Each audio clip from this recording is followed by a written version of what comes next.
Olá, meu nome é Wilson, sou pastor da Igreja Aliança Cristã e Missionária Vista Verde, que fica na cidade de São José dos Campos, em São Paulo. E esse é mais um vídeo da série Conheça a Sua Bíblia, uma série de estudos que nós estamos realizando em conjunto com a leitura da Bíblia anual. Então, de acordo com esse calendário, sempre que surge um novo livro da Bíblia, a gente faz um estudo para explicar um pouquinho sobre o livro e desenvolver uma estrutura básica para poder compreender melhor a apresentação do livro, mas principalmente estamos gravando esses vídeos para encorajar e incentivar a leitura bíblica anual.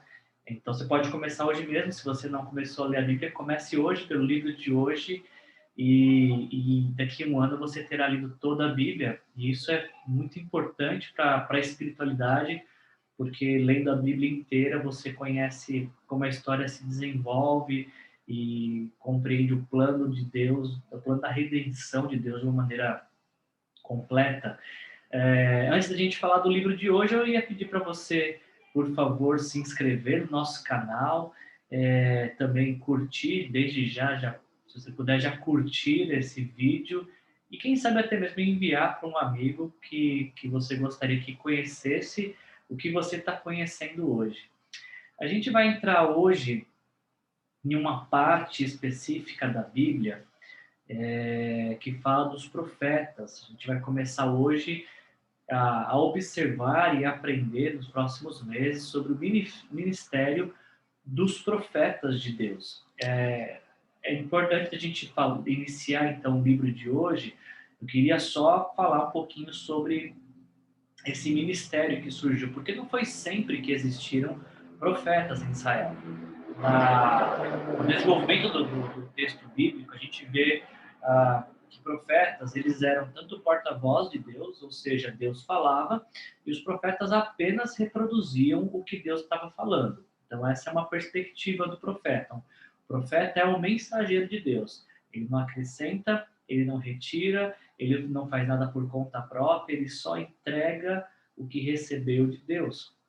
Em uma outra perspectiva do profeta bíblico, no Antigo Testamento tinha essa perspectiva eles até eram chamados de videntes, que eram pessoas que traziam à tona algo que estava por acontecer. Deus revelava um plano ao profeta daquilo que iria fazer, e os profetas então comunicavam o que estava por vir.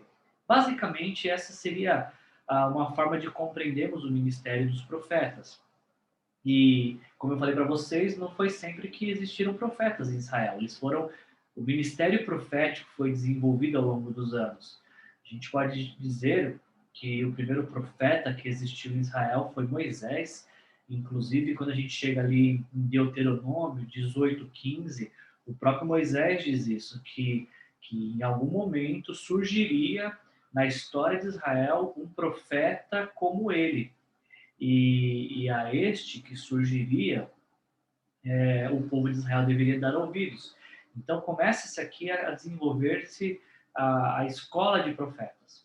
Começa em Moisés nascer a expectativa do profeta que surgiria, que assumiria o ministério profético de Moisés. Isso a gente vai ver mais para frente, como essa declaração de Moisés se torna, na verdade, um elemento para construção de um personagem, um perfil de um personagem na Bíblia que é o Messias. E a gente vai falar um pouco sobre isso mais para frente. Depois de Moisés, a gente poderia dizer que o próximo grande profeta que surgiu na Bíblia, grande no sentido de atuação, de importância e relevância para a nação de Israel e para os escritos bíblicos, foi o profeta Samuel.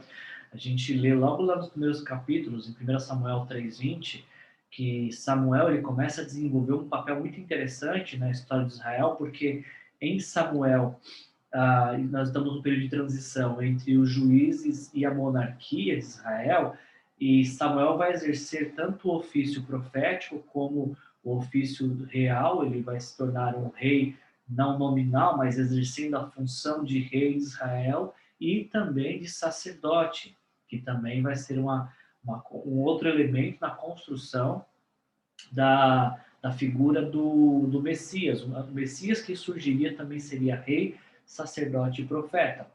E por fim, eu acho que essa escola de profetas, ou esse movimento pré-profético das Escrituras, ele se conclui com o profeta Elias. A gente vê o profeta Elias surgindo em 1 Reis, capítulo 17, e todo o ministério que Elias vai desenvolver.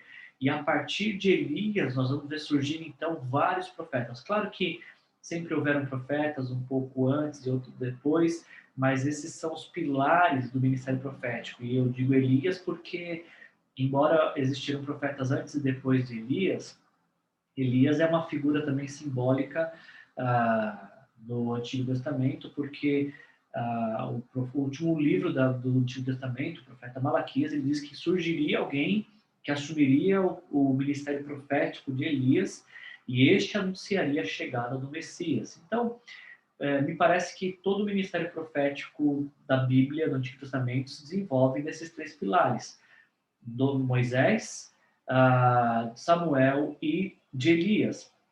E é interessante vermos as credenciais dos profetas, porque a gente vê, por exemplo, em Êxodo 17, Êxodo 7, 17, uma das credenciais que se tornaram comuns dos profetas é a expressão "assim diz o Senhor". Ou seja, o cartão de visita ao início de uma mensagem profética não é o que o profeta quer dizer, é aquilo que o Senhor disse. Por isso que os profetas começavam seu discurso com essa expressão, "assim diz o Senhor". E os seus ouvintes deveriam dar ouvido, então, não ao que o profeta estava dizendo, mas aquilo que o profeta estava reverberando, que estava vindo do Senhor. Isso é reforçado quando um profeta é chamado para profetizar coisas favoráveis ao rei, lá em 1 Reis capítulo 22, e esse profeta diz justamente isso: eu só posso dizer o que o Senhor me mandar dizer. Então essas são algumas características dos profetas. E hoje a gente vai ver um primeiro profeta, ele é chamado de profeta maior, não apenas por conta da quantidade de suas profecias, mas também da importância de suas profecias. Nós vamos ver que os profetas vão surgir, o ministério profético ele vai se estruturar, ele nasce juntamente com a monarquia em Israel. Assim que surge um rei em Israel, surgem os profetas, porque o profeta ele tinha essa função de ser um porta-voz de Deus para o rei, para que o rei não achasse que ele era rei de Israel. Israel sempre teve um rei que foi o Senhor. Os reis, na verdade, não eram apenas auxiliares, corregentes do reino, porque o rei de Israel sempre foi o Senhor. E a função do profeta era lembrar justamente disso. Israel já tem um rei. Você que está ocupando o trono só está sendo um corregente, está sendo um rei auxiliar do verdadeiro rei, que é o Senhor. E os profetas sempre... Então, nasceu a monarquia em Israel, nasceu o ministério profético para trazer à tona ao rei aquilo como que o Senhor queria governar o seu povo.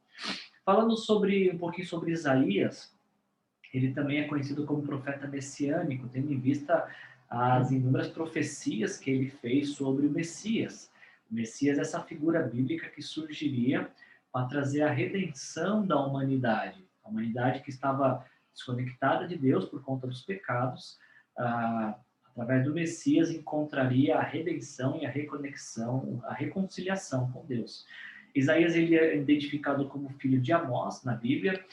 Ele profetiza sobre os períodos do rei Uzias, Jotão, Acás e Ezequias, e possivelmente nós vamos ver também Isaías profetizando sobre algumas profecias no período do rei Manassés. Há uma expectativa sobre isso. Há uma particularidade sobre Isaías, porque ele é o profeta mais citado no Novo Testamento. Existem aproximadamente 400 citações do texto de Isaías. Isso também demonstra para nós a importância que esse profeta teve no cenário de Israel. Algumas ênfases no ministério de Isaías podem ser visto nos seus escritos, como, por exemplo, a crítica à religiosidade. No capítulo 58, ele escreve um texto gigantesco criticando essa ideia de que podemos agradar a Deus ou comprar seus favores com rituais religiosos. Isaías ele é muito crítico nessa posição de que Deus não se compra e nem fica devendo favor para ninguém, independente de qual seja a prática ou do ritual realizado. Vemos Isaías combatendo muito a injustiça social. No capítulo 5, ele confronta as estruturas de poder de Israel, mais especificamente de Judá, embora ele tenha profetizado para os dois reinos, a sua atuação maior é no reino do sul, em Judá. E como eu falei, a Isaías é atribuído muito do que nós temos e do que os judeus tinham no primeiro século da figura do Messias. Muito do que se esperava do Messias é atribuído ao ministério e às profecias de Isaías. A gente vê isso melhor desenvolvido no capítulo 7, capítulo 9, capítulo 42 e capítulo 53. O livro leva o nome deste profeta, Isaías, que o nome Isaías significa o Senhor salvou, e não há muita dúvida de que Isaías tenha sido o autor desse texto que leva o seu nome, e ele escreveu, então, levando em consideração os reis, no período dos reis que ele diz ter profetizado, então a gente está falando de um texto aí do século 7 antes de Cristo. O livro de Isaías tem uma outra particularidade, além de ser ter 400 citações, ser o profeta mais citado no Novo Testamento. O livro de Isaías, por muitos, é chamado da Bíblia dentro da Bíblia. É o resumo da Bíblia dentro da Bíblia como um todo, porque assim como a Bíblia tem 66 livros, Isaías também tem 66 capítulos. Outros chamam o livro de Isaías de o Evangelho do Antigo Testamento, porque nós vamos ver uma divisão entre julgamento e graça esse único livro. Então, a proposta de Isaías, quando a gente lê os textos de Isaías, fica claro para nós que ele está escrevendo tanto para anunciar o julgamento de Deus por conta do pecado das nações, como também, junto com o julgamento, a redenção que Deus oferece através do Messias. O pecado traz a consequência do julgamento, mas o Messias traz a salvação para aqueles que se renderem ao seu plano de salvação. Então, se a gente considera que o livro de Isaías foi escrito para o anúncio, seja da condenação, seja da salvação, uma palavra que poderia resumir esse livro é a palavra proclamação. Sempre que você lê Isaías, lembre disso, que você está diante de uma proclamação. E aí, então, um versículo que seria central para resumir esse livro seria Isaías capítulo 40, versículo 3, onde nós lemos: uma voz clama no deserto, preparem o caminho para o Senhor, façam no deserto um caminho reto para o nosso Deus. Essa voz que clama e que anuncia pode ser um bom resumo do livro de Isaías para nós. E como eu falei anteriormente, existe uma clara divisão do livro. Do capítulo 1 ao capítulo 39, a gente pode dizer que dentro do livro de Isaías, capítulo 1 ao capítulo 39 é o livro do julgamento. E do capítulo 40 ao 66 é o livro da redenção. Temos dois livros dentro de um único e mesmo livro. Então, no livro do julgamento, capítulo 1 ao capítulo 39, nós temos algumas divisões. Nós temos do capítulo 1 ao capítulo 5 o julgamento de Deus sendo anunciado. Chegamos no capítulo 6, nós temos o profeta Isaías detalhando como é que foi o seu chamado, que talvez seja um dos capítulos mais conhecidos do livro de Isaías, o chamado de Isaías, quando ele tem aquela experiência transcendental de ele contemplar o Senhor, e ao contemplar o Senhor, ele contempla a si mesmo e percebe o quão perdido estava, e aí, então ele recebe o perdão, a redenção, e quando ganha consciência do perdão, também ganha consciência da missão, porque ele fala para Deus, Deus, agora que fui perdoado, me envia para anunciar o teu plano. Do capítulo 7 ao capítulo 9 de Isaías, nós vemos o anúncio do Emanuel, do príncipe da paz, que é uma figura do Messias. E aí do capítulo 10 até o capítulo 23, nós vemos o julgamento de Deus contra várias nações. Deus denunciando os crimes das nações. A Babilônia, a Síria, a Filistia, Moabe, Damasco, Israel. O povo de Deus não fica isento ao julgamento de Deus. Etiópia, Egito, do mar, Arábia, Jerusalém. Então, tanto o reino do norte quanto o reino do sul seriam julgados pelos seus pecados. E Tiro.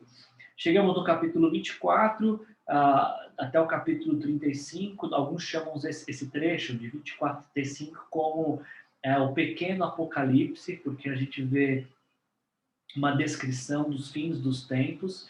E aí, quando a gente chega no capítulo 36 até o capítulo 39, parece que estamos diante de um interlúdio histórico onde nos é apontado o reinado do rei Ezequias, um dos, se podemos dizer assim, melhores reis que o Reino do Sul teve.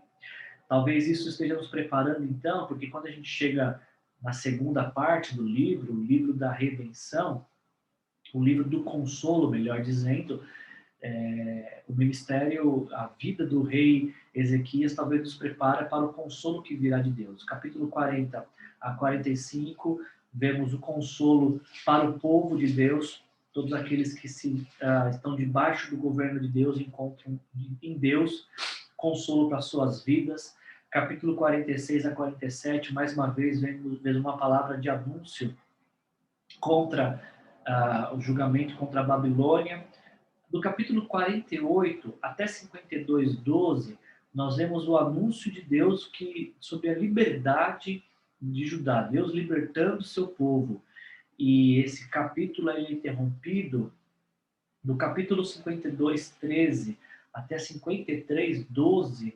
Nós vemos nos é apresentado um personagem aqui chamado de servo sofredor, mais uma figura do Messias, que seria servo de Deus e que seria um homem de dores, como nos é apresentado em Isaías 53, e através do sofrimento deste homem de dores, do Messias, todo o pecado da humanidade seria projetado sobre este homem, este servo sofredor levaria os pecados da humanidade e, uma vez depositada a fé e esperança nele, encontrariam a salvação. E óbvio que a gente está fazendo Isaías está fazendo um apontamento para Jesus. Do capítulo 54 até o 59, nós vemos a celebração da restauração do povo de Deus. Capítulo 54 e 59 nos anunciam a festa e a celebração por Deus ter libertado o seu povo. E aí, então, o livro se encerra do capítulo 60 ao 66, trazendo uma mensagem de esperança sobre a glória de Deus que virá sobre toda a humanidade. Um livro riquíssimo, muita coisa para se falar, pouco tempo nos permite avançar, mas quando você fizer essa leitura de Isaías, você pode tirar várias lições. Eu vou destacar apenas algumas para você, que me chamam a atenção. Quando a gente lê o livro de Isaías, a primeira coisa que deve chamar a nossa atenção é compreender a seriedade do pecado. Isaías, tem muito detalhes de julgamentos, o julgamento por conta do pecado, o livro de Isaías nos convida a considerar seriamente a questão do pecado. Em Isaías 59, por exemplo, versículo 1, nós lemos: o braço do Senhor não está tão encolhido que não possa salvar, e o seu ouvido tão surdo que não possa ouvir. Mas as suas maldades separam vocês do seu Deus. Os seus pecados esconderam de vocês o rosto dele, e por isso ele não os ouvirá. O livro de Isaías não nos deixa enganar-nos e achar que o pecado passa desapercebido por Deus. Não, o pecado provoca separação entre nós e Deus. Por isso temos que levar muito a sério a questão do pecado. Outra coisa que, quando a gente lê o livro de Isaías, Da mesma maneira que o livro fala sobre a seriedade do pecado, ele fala da profundidade da graça. Em Isaías 55 nós lemos, versículo 1, venham todos vocês que estão com sede, venham às águas, e vocês que não possuem dinheiro algum, venham, compram e comam, venham, comprem vinho e leite sem dinheiro e sem custo. Essa aqui é uma expressão de graça. Como é que você compra algo sem dinheiro? Só se você ganhar. E é isso que Isaías nos convida a pensar, de que nós ganhamos vida de Deus gratuitamente. Porque merecemos? Não, porque Ele é gracioso, misericordioso. E como eu falei um pouquinho atrás, quando a gente lê o livro de Isaías, nós somos também convidados a pensar um pouco sobre isso. Ganhamos um senso de missão. Isaías capítulo 6, quando Isaías compreende o seu pecado, compreende o perdão que recebeu dos seus pecados, automaticamente ele compreende que tem uma missão, uma vocação de vida, que é anunciar o mesmo caminho para todos os pecadores. Assim como Isaías, pecador, encontrou perdão de Deus, ao encontrar perdão de Deus, ele encontrou essa missão de levar outros pecadores a encontrarem perdão de Deus. De forma que não existe pecador perdoado que não seja um missionário. Não existe pecador perdoado que não esteja incumbido e engajado nessa missão de levar a mensagem da salvação a outros. E ainda eu acrescentaria, para finalizar, que a leitura do livro de Isaías nos leva a refletir o quão longe Deus foi para nos trazer para perto. Em Isaías 53, que fala da figura do Messias, nós lemos 53:5 fala que o servo sofredor de Deus foi transpassado por conta das nossas transgressões, foi esmagado por causa das nossas iniquidades, e o castigo que nos trouxe a paz estava sobre ele, e pelas suas feridas fomos curados. Jesus nos curou, Jesus nos salvou, e graças ao sofrimento de Jesus, graças ao fato de Jesus ter ido até a cruz, nós encontramos salvação, encontramos vida eterna. Esse é mais um vídeo da série Conheça a Sua Bíblia. Conheça a sua Bíblia porque conhecendo a sua Bíblia você conhece também o quanto Deus te ama e o quanto Deus se importa com você. Espero que esse vídeo tenha de alguma maneira te encorajado, te inspirado, auxiliado na sua leitura do livro de Isaías. E se assim você gostou, peço que você compartilhe esse vídeo com alguém. Eu te vejo no nosso próximo encontro, no próximo livro. Até lá, que Jesus te abençoe.